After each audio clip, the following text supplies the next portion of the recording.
Welcome to Belief Busters Podcast, where we change the world one belief at a time. True transformation happens when we question if the beliefs we hold are of truth, or simply someone else's belief that we have internalized as our own. I'm your host, Rev. Cherie Taylor-Jones, and I'm glad you could join us on the journey. I'm really excited about the guest that we have on today. Her name is Bernadette M. Smith, and she is the founder of Compatible Connections, a boutique coaching firm that works exclusively with divorced women across all 50 states. She has over a decade's worth of experience helping clients find the love of their lives after divorce and holds a Master Certified Coach credential from the International Coaching Federation. Bernadette's unique approach to coaching is rooted in her study of Adlerian psychology, a school of thought that emphasizes the importance of a client's core values and the importance of relationships. She has written and presented widely on the relationship between compatibility and long-term romantic fulfillment, the challenges facing divorcees as they re-enter the dating scene after years of marriage, the dangers of random dating, and the importance of partnering with yourself first before coupling with another person, especially after a divorce. Bernadette has worked with hundreds of clients whose stories mirrored her own. Bernadette finds it is a privilege to help other divorced women rediscover the joys of dating and coupling. Can you imagine, ladies? Joy in dating and coupling? Now you can tell why I'm really excited to have Bernadette here and Compatible Connections. Welcome, Bernadette. Oh, thanks for having me. And yes, it's true. Dating is fun. Well, I remember dating and I don't remember having too much fun. So We should have been neighbors. we should have. I love that. And one of the things that we're going to look at first, why wasn't I having joy? Why aren't ladies having joy? Are there some myths? Oh, absolutely. Well, Charisse, there are so many myths out there. And I will tell you, there's no gender bias. There's no age difference. We all have them. So let's just sit back and relax and say, yep, I own it. Yep, I've heard it. Yep, that's what I heard before. But don't worry. It's not really about you. What do you mean it's not about me or It's not about about us? you. So let's start out with what is a myth. Well, a myth is actually something that is not fact. It's actually an assumption. So what's really going on is that women and men, they go out and have these dates and they don't work out. And they think, okay, well, here you go, another dud. So what that belief is that there are no good guys out there. See, it's a personal experience, and then dating myths are born. Mm, That's yep. how they come about. And over time and over years, they all have the same experience and they all enjoy talking to their girlfriends or the guys, and it's a myth. It's all a myth. What are some other myths that are out there? Well, let me just start with the most popular one that I hear a lot from my clients, and I just work with women, is men just don't like strong, successful women. Well, let me tell you, nothing could be further from the truth. In fact, I used to work with men, and what they just wanted to meet someone with some driver's insurance, some car insurance. So when men come up against successful women, they say, Yahoo, Mountain Dew. They are thrilled. So why do you think the women get entertain this belief? Exactly, because a lot of my girlfriends, I've heard that saying. You've heard it. Okay, Mm-hmm. so here's the deal, really, Cherie, is, strong women are like nice guys. And in my professional opinion, I think nice guys should finish first and not last. But here's the deal. The issue is not that men don't like strong, successful women. They absolutely love you. What the problem is that sometimes these wonderful qualities can come off in a way that they are totally clueless about. Here's an example. Please. Your confidence could show up as arrogance. Your directness could be experienced as bossy or controlling. Your success could translate into being a workaholic, and the guys think, well, she doesn't have any time for a relationship. Your independence can communicate to a man that you don't need them. So, can you see how some of these could align? Yeah. What about the strong woman that says, well, I'm not willing to change who I am. They've got to just deal with it. Exactly. Well, here's the good news. What's the good news? The good news is that you absolutely can be yourself and attract what you want. But you have to remember something, and this is huge. It's Adlerian. People don't always remember what you said, but they will always remember how you made them feel. Have you heard that before? Yes, I have. Yes. You see, it applies. So the woman goes home clueless, and the guy says, well, I thought she was a great girl, but I just wasn't comfortable with the way that I felt when I was with her. Because you know what men really want, and I don't know if you've heard this before, they're very simple creatures. So if there's women out there, get this one. Men just want to be needed. They want to be appreciated for sure. Mm-hmm. They also want affection. They don't want to compete with you. They don't want to be told to do. We all know that. Mm-hmm. And they know what they want, which is to feel a certain way when they're around you. Because you know what the truth really is? Nobody likes a bossy pants. Whether it's male or female. Exactly. There's no gender bias with anything I say today. Mm-hmm. Really. And so that's really the truth about the men do not like strong, successful women. So what is it that women need to be shifting in their perceptions and their beliefs around this? How do we change that? How do we change those beliefs? Well, the best way to really turn this around is to sit with yourself and take an inventory. I mean, really, how many of us have ever done that 360 professional assessment? Very few. Mm-hmm. So no one really knows how other people are experiencing you. I'm sure we all have a few trusted friends or family that you could sit down and maybe have an honest conversation. How do I really show up? Is there anything that I'm not aware of? It takes courage, but it's really well worth your time. And then there's always ask yourself some hard questions. Are you complete with past relationships? Because one thing we all know is that whatever you've done in the past could repeat itself in your future. In fact, I'm not even proud to say this, but it's true. The second marriage divorce rate, Cherie, is 67%. Wow. Do you want to guess what the third divorce rate is? Come on, give me a guess. All right, I'm going for 70%. A little more. No. 76%. Holy cow. It's terrible. So here's the bottom line. Do you think we're really good pickers? Not with those stats. No, exactly not. So do your homework, ladies. Ask yourself the hard questions. Are you complete with past relationships? Are you worthy of receiving love? Now, I'm sure you've heard this. How many women are out there feeling vulnerable? How many, especially after divorce, am I worthy of receiving love? Mm-hmm. And are you neglecting your first love, which is YOU? You. Yeah. Because you've heard this, the more love you have, the more you can give. The more you give, the more you receive. Yes. Right? I like what you said about, have you finished with the past relationship, the past love? And I'm interested in, how do we help women or men figure out if they are complete? Well, that's a good question. You know what? It's all about, again, the art of the question. What worked in your last relationship? Now, no one walks down the aisle thinking they're getting divorced. Right. So what worked, but what didn't work?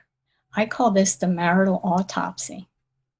And that it's true. There's a It's a phrase. very, oh, it's huge. In fact, I did it for myself. It's like, okay, 25 years, filed for divorce. My white picket fence had termites. Mm, I had a lot of homework to do. How did I get it so wrong? You know, your answers, and I'm a coach, so I really know this to be true. Your answers all come from the questions that you ask yourself. And if you're really having a hard time with this work, find it a little challenging, seek out a professional to help you, because there's nothing like finding the true love of your life. yeah, Isn't that what we're all looking for? absolutely. Yeah, maybe Absolutely. in the wrong places, but we're all out there looking for love. We all want the same things. The question is, how do we help them with the wounds that they have from their past relationships that they haven't healed, they haven't looked at, and now they're running into new relationships with those wounds? Awareness is your very best friend. If you don't do your homework, you are going to repeat your patterns. Random dating doesn't work. It What do you really mean by doesn't work. random dating? What everyone is out there doing for the most part, especially now that they're swiping right apps. There's 40 million people doing apps and online dating today. It doesn't give you directions. What the people do is that they allow things like first impressions and chemistry or just sheer physical attraction Yes. lead them into one bad relationship after another. You got it? So what Mm-hmm. happens and what I see, and I tell the girls, look, you're going along for the ride without a GPS. You have no idea where you're going. And unfortunately, it keeps you on the dating market way too long. You need a purpose, you need a focus, but more importantly, you have to partner with yourself first. Who are you? What do you want? Talk about marital autopsies. Mm-hmm. That's part of the program. Okay. Figure out who you are, what you want, and be able to say it in one sentence. Learn what your compatibility traits are. There's a great book out there. If you don't mind, I could just tell them about this great book. Absolutely. It's actually a new release. It's written by Dr. Ty Teixeira. He's a behavior scientist expert. He Mm-hmm. wrote the book, The Science of Happily Ever After. Could you imagine? There is a science behind all this. What he found out was this. He said it comes down to two things. This is what he says. If you want to have an enduring love, that lasts forever, what really matters? Two things, compatibility and character traits. Have you ever heard anyone dating for character traits? Not really. No. No. So what do you think is about that idea? I think it's what we're then talking about really is we're going beyond the physical and we're Mhm. going to the spiritual, the soul, what is that spark of divine almost in that individual Exactly. that's going to work Mhm. for you. That they always have, they'll never lose. And as Yes. we age, it gets stronger and louder, Yeah. right? I like that. Yeah, it's really true. I think it's very important. And that's what I do with my girls. They figure out who they are, what they want, and they also learn how to date for character traits. But you know what? Everyone has different favorite character traits that they're looking for because there's never a one size fits all. True. So, but it's quite a paradigm shift, I think, for people in today's dating world because, when you think about it way back in the day, it was called courtship. People Yeah. were matched because they lived next door and they wanted to share the land. Parents would pick partners for their children. Back in the day, men came to the house and picked you up and had to meet your father before taking you Mm-hmm. out for a first date. Yep. Well, now they swipe right after work and they find out, meet you at Starbucks. Mm-hmm. Perfect strangers. You know what my favorite question is to my client when they tell me that they do things like this? I said, did you ask him if he had a parole officer? Dude, that's... oh, Did your mother ever tell you not to get in the car when someone offers you candy? yeah. You know what they do? They laugh. And I'm glad they laugh, but they kind of get it. Correct. Correct. Because That's we don't how know anything about that they person, don't. do we?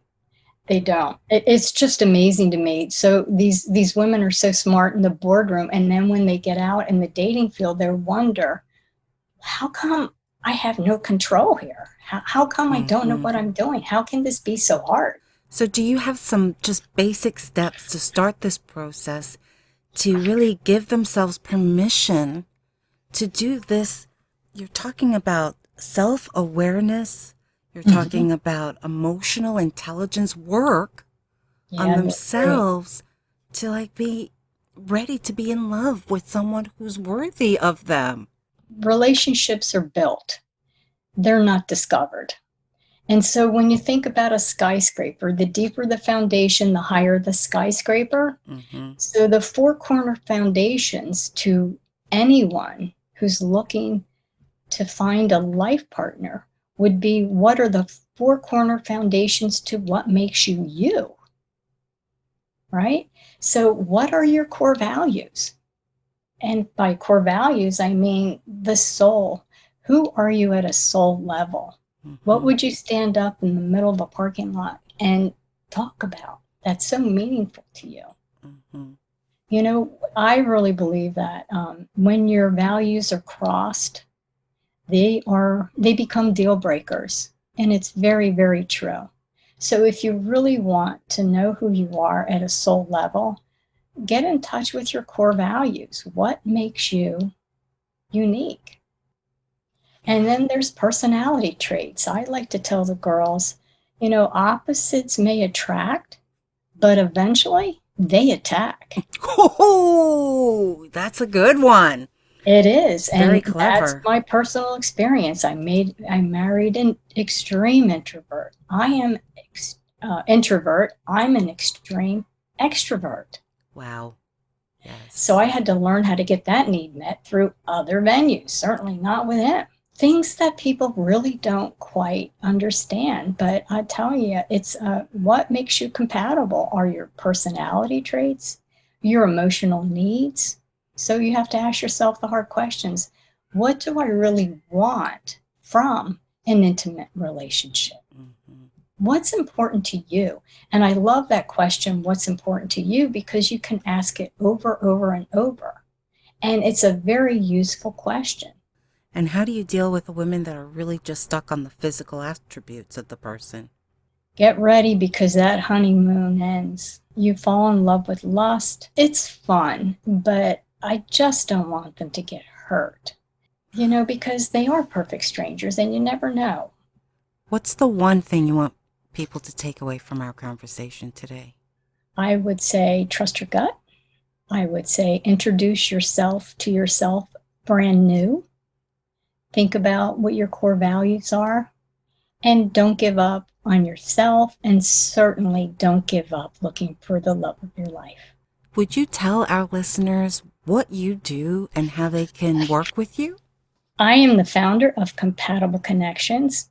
I have 20 years of experience. I teach divorced women how to step up to the dating scene with confidence using my compatibility method, where simple compatibility traits meet up with connecting questions that lead you to the love of your life. So we do have your roadmap to lasting love. But more importantly, I am committed to lowering the second divorce rate of 67%, one client at a time. So if your listener, Cherise, would like to continue this conversation or have any questions, they can contact me through my website, compatible.connections.biz, B-I-Z. I also offer dating tips every Friday on LinkedIn and on my Compatible Connections Facebook page. So please stop in and say hello. Brilliant. It has been a great conversation to have the love of their life, to come home every day to that one gets you, that sees you, that loves you, that supports you. Exactly. And what you're saying is they can have that. They can have it all. Woohoo. Well, for our listeners, I hope that you are willing to look at your beliefs, your myths that you hold about dating, about relationships, and give yourself the gift of self-awareness, the gift of looking at what really matters to you, what is really valuable to you in a person and in yourself, and have the love that you deserve. So we'll see you next time on the flip side. If you are enjoying these conversations about assessing your belief systems and how to transform outdated beliefs, then please subscribe and give us a positive review. To support this podcast and its transformative work, you can also become a sponsor for as little as $5 a month. You can reach Rev Cherie at info@beliefbusterspodcast.org. To continue on this journey of evolution, you can also get my book, Turning Your Why into Why Not, at Amazon or any other bookstores, which gives you practical tools to do this work. See you next time on the flip side.